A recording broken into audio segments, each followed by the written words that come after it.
இரவோடு இரவாக டிடிவி தினகரனுடைய கூடாரத்தை காலி செய்த எடப்பாடி. நண்பர்களே, அதிமுக தொண்டர்களாக இருந்தீங்க அப்படின்னா மறக்காம நம்ம சேனலை சப்ஸ்கிரைப் பண்ணிட்டு இந்த வீடியோக்கு ஒரு லைக் பண்ணிருங்க.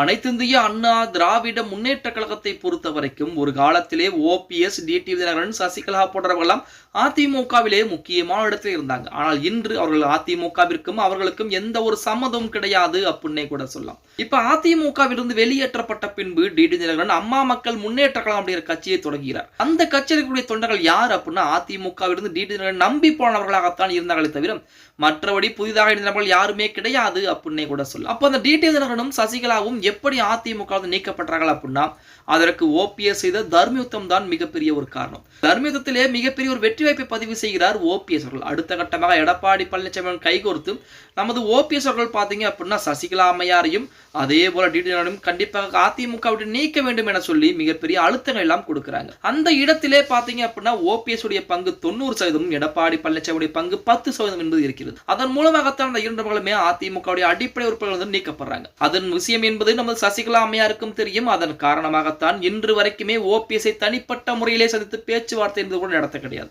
இப்படிப்பட்ட ஒரு சூழலில் சமீபத்திலே நமது அம்மா மக்கள் முன்னேற்ற கழகத்துடைய கட்சியில் இருந்து கிட்டத்தட்ட 500க்கும் மேற்பட்ட தொண்டர்கள் என்பது அதிமுகவில் தன்னை மீண்டும் கழக அடிப்படை உறுப்பினராக இணைச்சுக்கிட்டாங்க. அடுத்த கட்டமாக நேற்று தினம் கூட பாத்தீங்கன்னா டிடிவி கட்சி அதாவது அம்மா மக்கள் முன்னேற்ற கழகத்திலிருந்து 300க்கும் மேற்பட்டவர்கள் அதிமுகவிலே தன்னை கழக அடிப்படை உறுப்பினராக இணைச்சார்கள் அப்படிங்கிற செய்திகள் இணையதளங்களிலே மிக விரலாக பரவி கொண்டது. இப்படிப்பட்ட ஒரு சூழலில் நமது எடப்பாடி பழனிசாமி ஆர்பி உதயகுமாருக்கு புதிதாக ஒரு அசைன்மெண்டை கொடுத்திருக்கிறாராம். சிவி சண்முகத்திற்கு எப்படி அசைன்மெண்டை கொடுத்து பாமகவை உள்ளே இழுத்தாரோ அதே போல நமது டிடிவி தினகரன் அதிமுகவிற்கு எதிராகவும் எடப்பாடி பழனிசாமிக்கு எதிராகவும் மிகப்பெரிய விஷயங்களை பேசிக் கொண்டிருக்கிறார்.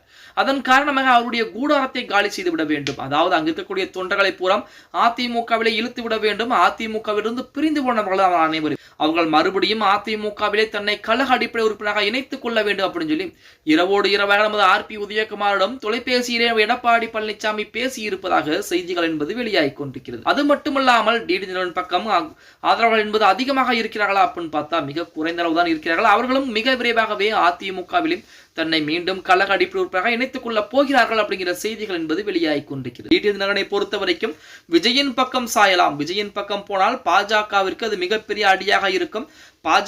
அந்த பிரச்சனையை மையப்படுத்தி எடப்பாடி பழனிசாமிக்கு மிகப்பெரிய அழுத்தங்களை கொடுத்து எடப்பாடியை வெளியேற்றக்கூடிய வேலைப்பாடுகளை பார்க்கலாம் அப்படின்னு சொல்லி நமது டிடிவி தினகரன் மிகப்பெரிய திட்டங்கள் எல்லாம் போட்டு வைத்திருந்தார். அது பூராமே தற்சமயம் தவிடுபடியாகி கிடைக்கிறது அப்படின்னே கூட சொல்லலாம். எது எப்படி இருந்தாலும் எடப்பாடி பழனிசாமியை அதிமுகவிலிருந்து வெளியேற்ற முடியுமா அப்படின்னு பார்த்தா அது மிக மிக ஒரு கடினமான ஒரு விஷயம் அப்படின்னு தான் சொல்லி ஆகணும். 2026 சட்டமன்ற தேர்தலிலே அதிமுக தோல்வியை சொல்வார்கள் தொண்டர்கள் நினைத்தால் கண்டிப்பாக எடப்பாடி பழனிசாமி வெளியேற்றுவதற்கு அதிகப்படியான வாய்ப்புகள் என்பது இருக்கிறது அப்படின்னு தான் சொல்லி ஆகணும். ஓகே கைஸ், வீடியோ பிடிச்சிருந்தா மறக்காம லைக் பண்ணிருங்க. அப்படி நம்ம போடக்கூடிய வீடியோ பற்றி உங்களுக்கு கருத்துக்களை கீழே மறக்காம கமெண்ட் பாக்ஸ்ல பதிவு நண்பா.